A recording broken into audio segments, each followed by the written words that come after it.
Ini baru definisi upgrade yang sebenarnya. DJI Neo 2 fix jauh lebih baik dibandingin DJI Neo yang pertama. Dari fitur-fitur dan juga gambarnya apalagi.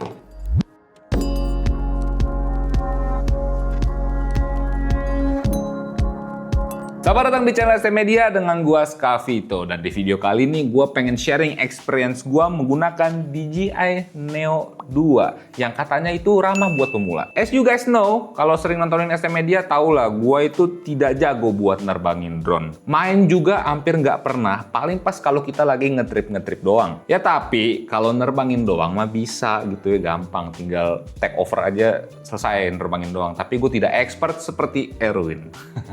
Drone expert. Dan saat nyobain pakai DJI Neo 2 ini, bener-bener gokil sih. Untuk nerbanginnya, buat pengontrolannya, fitur-fitur safety-nya itu jauh lebih stress free dan gak worry gua nerbangin drone yang profesional. Bener-bener apa ya, nyaman aja make ini gitu loh. Dan di video ini gua ngetesnya main di komplek perumahan aja, biar kalian juga bisa lihat kira-kira tuh beneran aman apa enggak. Dan dari footage-footage yang bakal gua tampilin ke kalian juga, dan dari penjelasan gua, harusnya kalian juga bisa dapat gambaran juga lah, kira-kira seaman apa sih si DJI Neo 2 ini buat dipakai untuk para pemula. Pertama gua mau kasih tahu soal harganya dulu. Kalau si DJI Neo 2 ini start dijual itu di harga 3,5 jutaan. Itu drone only. Tapi di sini gua saranin buat kalian untuk beli yang Fly More combo yang drone only plus baterai ya gitu ya. Bukan berarti gue marketing, enggak. Ini baterai ini sangat-sangat penting buat di si DJI Neo 2 ini dari pengalaman gue. Kenapa gue saranin ke kalian untuk beli yang sama baterainya? Karena apa? Dia ini boros banget untuk penggunaannya. Gue pakai itu nggak sampai 15 menit, cuma terbang untuk iseng-iseng aja, untuk ngambil footage aja. Itu baterainya tahu habis gitu ya. Tahu udah ganti baterai lagi, ganti baterai lagi gitu kan. Makanya gue saranin kalian beli yang sama baterai kitnya lagi itu ya. Kalian dapat 2 atau 3 biji, gue nggak tahu. Di paketnya silahkan kalian cross check aja. Tapi penting banget buat beli spare-nya lagi. Tapi alangkah baiknya, lebih bagusnya lagi kalian kalau mau pakai full potensial dari drone-nya ini, kalian beli di Fly More combo-nya juga. Itu yang sama transmitter antena tambahannya yang dipasangin di pantat drone-nya, dicolokin di belakang gitu ya, itu lebih bagus lagi biar kalian bisa pakai drone-nya itu full potensial. Dan kalau kalian nanya, emang sekrusial itu bang? Yes, krusial banget. Dengan adanya transmitter antena ini, kalian jadi bisa memungkinkan untuk kontrol drone-nya ini menggunakan remote. Dan untuk jaraknya juga bisa lebih jauh. Nah sekarang kita masuk ke pembahasan bisa sejauh apa drone-nya ini kalau kita kontrolnya itu tanpa antena yang ada di belakang drone-nya gitu ya. Jadi kita mengontrolnya tanpa remote, kita cuma pakai aplikasi dari HP doang. Buat jaraknya di sini tidak bisa terlalu jauh. Gua sempet ngetes pakai mode manual control, pakai HP doang, gua tes terbangin itu jaraknya tidak bisa terlalu jauh untuk drone-nya dan masih kelihatan di mata juga drone-nya. Dan ketika gue coba arahin drone-nya lebih jauh lagi, itu sinyalnya hilang. Dan real, gua panik saat itu, asli. Karena di app-nya tahu-tahu dia minta reconnect gitu ya, dia DC dari app-nya, dan itu bener-bener asli gua panik banget, soalnya posisi drone-nya itu ada di atas rumah orang guys. Ya mungkin buat kalian yang biasa nerbangin drone, itu hal yang biasa, bang gak usah panik kayak gitu mah, dia juga nanti bakal pulang sendiri. Ya itu, karena kalian sudah terbiasa nerbangin drone. Tapi buat gue yang pemula, atau buat kita-kita yang pemula tidak biasa nerbangin drone, hal kayak begini pasti bikin panik gitu kan. Dan hal-hal yang kayak gini juga yang bikin gua males nerbangin drone karena takut drone-nya jatuh. Dan di saat panik tersebut gue lupa kalau drone ini tuh udah canggih. Dia nggak bakal landing secara tiba-tiba dan mendarat di rumah orang. Enggak, dia pakai fitur return to home-nya gitu loh. Aman banget. Dan pas kejadian tersebut, gue coba mendekat lagi ke drone-nya gitu ya, sampai dapat sinyal, sampai dia bisa connect ke HP gue lagi, dan dia langsung return to home. Which is di sini dia balik ke posisi tempat gue awal nerbangin drone-nya. Ya meskipun baik lagi ini bukan fitur baru yang ada di DJI untuk return to home-nya, tapi ya untuk keamanan buat kalian pemula gitu ya, kalau misalkan drone kalian tiba-tiba hilang sinyal, kalian ngontrolnya nggak pakai antenanya, kalian cuma pakai HP doang dan terjadi kayak gue, gak usah panik. Selama baterai drone-nya masih ada, dia bakal return to home gitu ya, kalau misalkan hilang sinyal. Aman banget jadinya. Dan masih ngomongin soal terbang-terbang atau gampangnya performa si drone DJI Neo 2 ini ketika terbang, ketika dia kena angin, ini dia masih ngondai-ngandui gitu ya, masih ngeri. Jadinya gue kurang recommended atau kurang merekomendasikan kalian kalau misalnya kalian mau pakai drone ini di lingkungan yang cukup ekstrim, kayak misalnya di atas gunung itu anginnya kenceng banget, atau kalian di pantai atau kalian di laut itu anginnya kenceng, itu kalian harus hati-hati karena dia gampang kehempas gitu ya. Ya sama juga kayak si DJI Neo yang pertama, untuk beratnya soalnya dia kurang lebih sama gitu ya. nggak signifikan banget perbedaan beratnya, jadi ketika kena angin tuh kayak padahal angin cuma berhembus doang gitu loh. Harusnya di B-roll kelihatan juga. Dan baik lagi tadi, kalau misalnya kalian ingin menggunakan DJI Neo 2 ini untuk penggunaan jarak yang agak jauh, itu gua saranin kalian untuk beli si antenanya, beli paket yang bareng antenanya, biar kalian nerbangnya juga less worry gitu ya.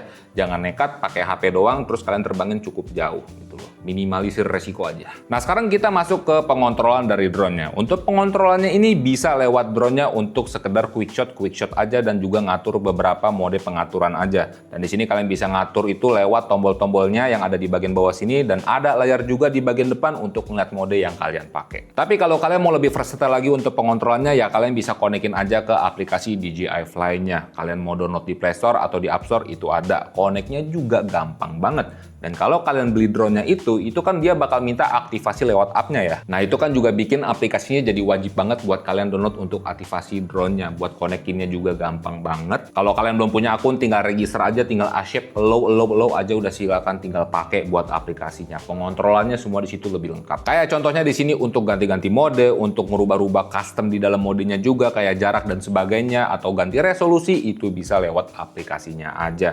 Dan di sini kalian juga bisa previewing meskipun tidak bisa full secara horizontal, full screen gitu ya. Kalian cuma bisa previewing di bagian atas tuh untuk previewingnya, di bagian bawah itu untuk pengontrolannya aja. Udah seperti itu aja. Kalau kalian pengen rotate handphonenya itu dia tidak bisa berubah. Makanya agak limiting. Dan dari yang gua rasain untuk pengontrolan di aplikasinya itu intuitif banget, tidak sluggish, tidak ada isu macem-macem gitu ya. Ketika kalian coba ganti mode di aplikasinya, itu di depan layar drone-nya itu bakal langsung keganti. Jadinya ya aman, fluid banget pokoknya. Dan ketika kalian pengen nambahin atau ngapus mode quick shot yang ada di drone kalian gitu ya, itu bisa lewat aplikasinya aja. Kalian tinggal buka aplikasinya, tinggal di drag aja mode quick shot yang kalian mau ke bagian atas. Nah, itu nanti langsung nongol di drone-nya gitu ya. Jadinya easy banget. Cuman satu note buat kalian dan ini worth to mention juga untuk ke kalian. Jadi ketika gua pakai mode manual yang berarti gua tidak pakai quick shot-nya, tidak pakai mode auto drone-nya gitu ya. Gua pakai mode manual, pengontrolan manual lewat aplikasi DJI Fly-nya. Kalau cuma pakai HP doang itu nggak enak banget. Itu susah buat kontrolnya gitu ya. Jadi gua rekomendasiin kalau kalian pengen kontrol secara manual itu lebih baik beli remote-nya. Mau tidak mau. Dan juga antenanya. Mau tidak mau. Oke, sekarang sebelum masuk ke soal hasil gambarnya, kemudian untuk fitur-fitur buat yang ngatasin obstacle-nya, sama ada satu fitur favorit yang gua demen banget dari drone ini, gua pengen kasih tahu ke kalian, kalau penyimpanan di drone ini kalian tidak bisa pakai micro SD. Kalian cuma bisa mengandalkan memori internal aja sebesar 49 GB. Dan mungkin itu bisa jadi pertimbangan kalian kalau mau beli drone ini atau enggak. Karena tadi dia tidak bisa pakai micro SD, hanya pakai internal aja sebesar 49 GB. Jadinya mau nggak mau ketika kalian lagi jalan-jalan, lagi ngetrip itu harus kalian backup selesai pakai, itu harus langsung backup. Langsung backup ke laptop atau enggak kalian backup ke HP kalian gitu ya, bisa juga lewat aplikasinya biar besoknya kalau kalian mau pakai lagi itu memorinya kosong. Nah, sekarang buat hasil gambarnya ini surprisingly upgrade parah dibandingin sama DJI Neo yang pertama, dan dari pengalaman gua ini gua bener-bener suka sama gambar si DJI Neo 2 ini kalau kita bandingin sama si yang pertama gitu ya. Jadinya gua bisa bilang kalau memang kalian kepikiran untuk beli DJI Neo yang pertama, buang jauh-jauh gitu ya, simpan lagi nabung dikit, kalian bisa beli si DJI Neo 2 ini. Kalau mau full potensial beli sama paket-paketannya gitu ya, pakai antena atau sama remote-nya kalau belum punya. Jangan yang pertama, kesini aja, worth it banget. Walaupun memang di DJI Neo 2 ini dia tidak ada color space di lock M gitu ya, jadi warnanya ini tidak bisa kalian custom kayak pakai kamera mirrorless kayak kita biasanya pakai di DJI Pocket 3, pakai drone-drone DJI lainnya yang punya di lock M atau action cam-nya gitu ya. Si DJI yang bisa pakai di lock M itu warnanya bisa kayak pakai mirrorless, di sini nggak bisa. Dan kalau kalian punya produk DJI selain si Neo 2 ini yang bisa pakai di lock M pokoknya gitu ya, silahkan cek di stdigital.id aja. Itu kita udah develop sendiri lootsnya biar warnanya bisa kayak pakai kamera mirrorless. Tapi balik lagi ke soal DJI Neo 2-nya. Di sini harus gua akuin dan juga Erwin juga approve gitu ya ketika ngeliat footage dari si drone DJI Neo 2 ini, gambarnya itu jauh lebih baik dibandingin DJI Neo yang pertama. Jauh bro, asli, lo bisa lihat aja gitu ya. Tapi di sini yang gua masih agak bingung, gua nggak bisa ngatur untuk pengaturan manual exposure gitu ya lewat HP-nya. Jadi gue udah coba cari-cari, bahkan nih di shoot ini aja gue coba cari juga apakah gue salah gitu ya untuk pengaturan pro modenya. Gue tidak menemukannya gitu ya, kayak buat ngatur white balance, buat ngatur ISO, buat ngatur shutter, itu di pengaturan HP-nya nggak ada. Jadinya di sini untuk pengguna DJI Neo 2-nya gue bener-bener full auto. Tapi surprise ini gambarnya cakep gitu loh. Dia bisa ngatur auto exposure tuh dengan cakep gitu loh. Ya bisa lihat aja footage-footage kita. Tapi harusnya gue yakin sih bisa gitu ya, nggak mungkin nggak bisa. Mungkin harus pakai remote-nya dulu biar bisa diatur untuk pengaturan-pengaturannya. Ya kalian silakan cek di review yang lain aja gitu ya. Sorry banget kita nggak ada antenanya, jadi nggak bisa dikonekin sama remote DJI kita. Maaf. Nah, buat footage dari DJI Neo 2 ini silakan kalian lihat sendiri aja. Gambarnya bener-bener proper banget, mengingat harganya juga murah, dan di sini mengingat lagi settingannya kita bikin full auto aja, gambarnya itu tetap cakep. Buat resolusi yang kita pakai di sini di 4K 30 frame per second aja. Nah, ngomongin soal resolusi, gue menemukan keanehan lagi nih. Kalau gue lihat review-review lain itu mereka ke unlock 4K 100 frame per second-nya. Tapi entah kenapa di sini, baik lagi, gue udah update firmware segala macam, tapi di gue itu resolusinya mentok maksimal di 4K 60 frame per second doang. Gua nggak tahu kenapa gitu ya. Tapi ya baik lagi karena kita jarang pakai slow-mo, pakai 4K 30 fps aja itu udah cukup. Dan kalau kalian tahu buat solvingnya kayak gimana, silahkan tolong komentar aja. Terima kasih banyak. Oke, kita lanjut fitur yang upgrade dari drone DJI Neo 2 lagi. Yang dimana di DJI Neo 2 ini udah pakai 2-axis gimbal. Yang berarti bisa stabil atas bawah, naik turun atau tilt atau miring gini ya, kiri kanan. Itu buat rollnya di sini ada. Kalau kita mengingat si DJI Neo yang pertama itu cuma bisa di atas bawah aja gitu ya. Miring kiri kanan nggak bisa, nengok kanan kiri nggak bisa, di sini juga nggak bisa untuk kanan kiri, tapi untuk miring begini, nah di sini bisa, di sini nggak bisa. Itu lumayan upgrade-nya. Nah sekarang soal safety atau keamanan saat nerbangin drone si DJI Neo 2 ini. Gue yakin banget buat kalian yang pemula atau yang sama kayak gue jarang banget buat nerbangin drone, masih takut-takut nerbangin drone. Nerbangin DJI Neo 2 itu bener-bener nyantai banget gitu ya. Slow aja, tapi tetap hati-hati. Buat keamanannya di DJI Neo 2 ini udah dibekali LiDAR sensor di bagian depan dan juga untuk sensor obstacle gitu ya, ada pada bagian atas dan bagian bawahnya. Jadinya ketika dia mau mentok gitu ya, kalau di sini kan nggak ada gitu kan, LiDAR dia nggak ada. Jadi kalau nabrak baik gitu kan, kalau di sini nggak dia ada LiDAR, jadinya bisa nge-track kalian, jaraknya bisa lebih aman kalau ada obstacle di depan dia berhenti, atau kalau di atas ada obstacle atau ada objek dia bisa berhenti, dia nggak bakal nabrak. Di bagian bawahnya juga sama, jadinya dia lebih aman dibandingin sama si DJI Neo yang pertama. Meskipun yang ini buat pemula juga gitu ya, tapi fitur buat obstacle-nya dengan adanya 3 sensor tersebut dia bisa lebih aman. Ya tapi baik lagi, meskipun dia udah dibekali sama LiDAR sensor di bagian depan dan juga sensor obstacle-nya di bagian atas dan bawah, itu kalian harus tetap aware dan hati-hati dalam penggunaan drone-nya. Jangan sampai ngerugiin orang lain. Di sini contoh yang lumayan ngeri, jujur aja ketika gua pakai sembari riding di lingkungan komplek. Dan untuk mode di drone-nya di sini gua pakai mode cycling follow segala macam, pokoknya yang ada logo sepeda gua pakai mode tersebut.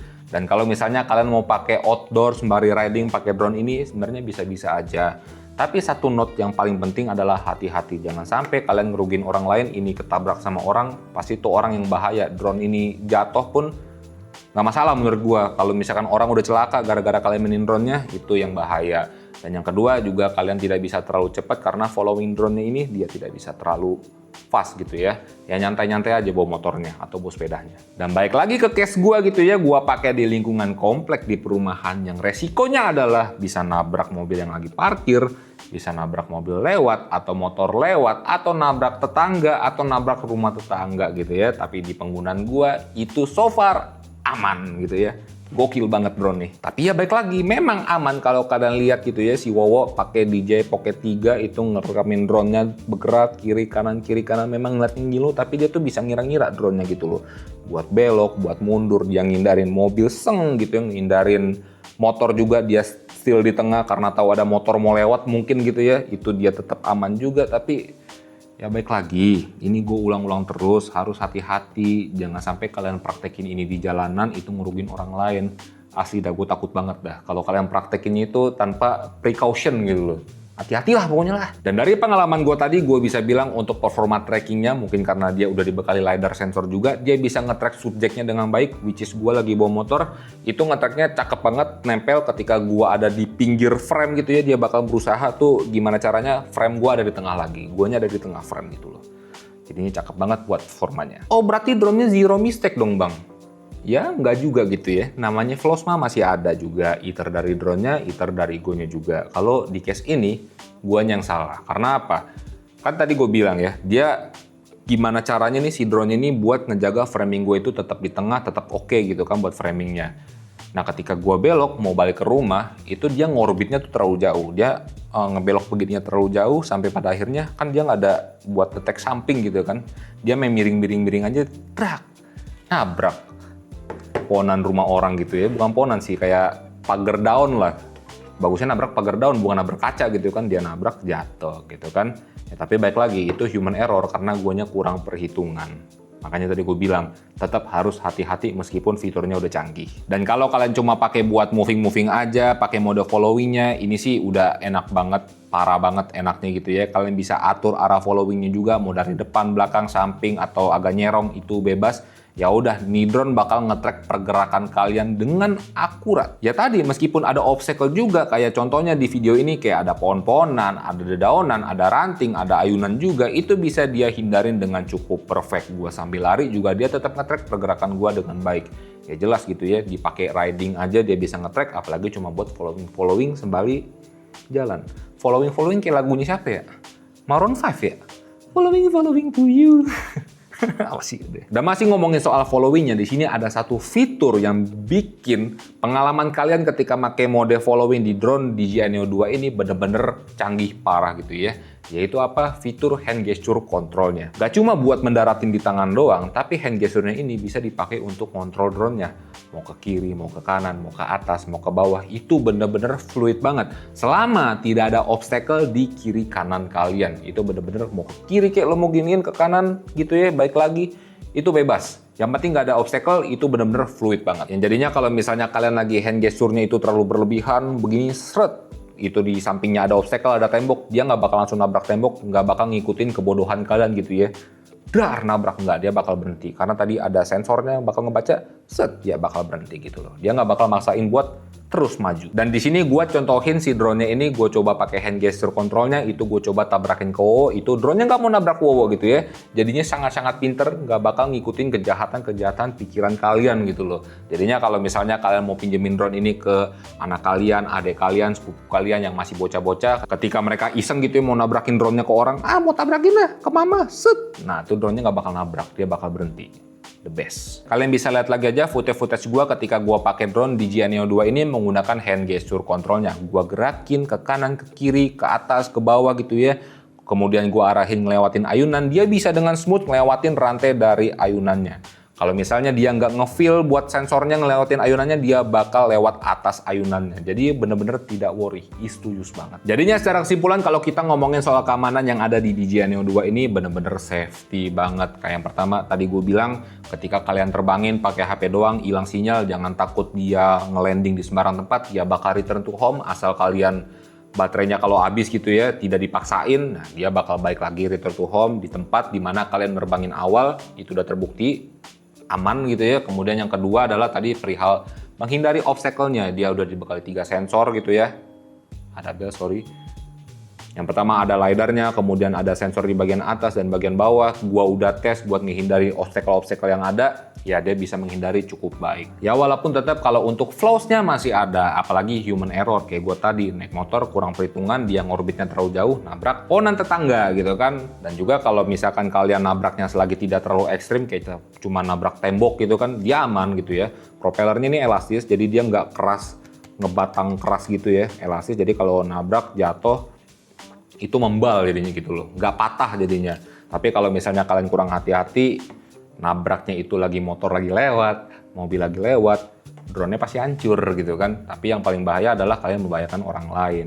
Either pemotornya jatuh, kaca mobilnya pecah segala macem, jangan sampai. Jadinya makanya harus hati-hati. Dan kalau buat gambarnya di sini juga cakep meskipun kita pakai cuma di mode full auto aja. Kalian udah lihat footage yang kita ambil menggunakan DJI Neo 2 ini, ya cakep banget gitu loh, dan bisa masuk ke wishlist kalian dibandingin kalian beli DJI Neo yang pertama. Udah bener, langsung ke sini aja. Tapi yang paling menyebalkan menurut gua dari drone DJI Neo 2 ini, kalau kalian mau pakai full potensial drone-nya gitu ya, kalian harus beli yang sama modul antena di belakangnya. Kalau nggak ada itu, kalian tidak bisa connect sama remote dan juga jaraknya tidak bisa terlalu jauh. Tapi kalau kebutuhan kalian memang tidak membutuhkan jarak yang terlalu jauh dari penggunaan drone-nya, tidak perlu kontrol pakai remote, pakai HP aja cukup, buat senang-senang aja, buat ngambil momen aja. Ya kalian cuma pakai mode-mode auto yang ada di drone-nya aja, menurut gua dengan kalian ambil paket si drone dengan Fly More Kit-nya, baterainya nih tambahannya lagi, ini yang paling krusial menurut gua, itu udah sangat cukup. Intinya dari pengalaman gua, si DJI Neo 2 ini bener-bener ramah banget buat pemula yang takut nerbangin drone atau tidak pernah nerbangin drone.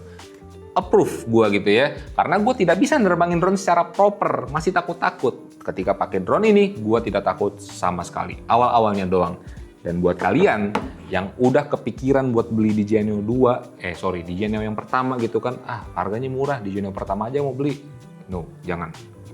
Kesini aja. Dan kalau kalian udah keracunan sama drone ya, dari pengalaman gua tadi, silakan cek aja di deskripsi buat pembelian produknya atau cek aja tag produk kita gitu kan, biar ngebantu kita lah, support gitu loh. Ya, semoga videonya bisa bermanfaat untuk kalian, bisa jadi referensi buat kalian juga gitu ya. Semoga bisa mengisi waktu kalian. Kalau mau beli, silakan cek di bawah aja, di tag link produk atau di link yang kita taruh di bawah. Itu aja. Semoga video bermanfaat. Gue ulang lagi. Gue Skavito, di belakang kamera ada Wowo, dan jangan lupa buat berkarya. Drone yang worth it banget. Parah.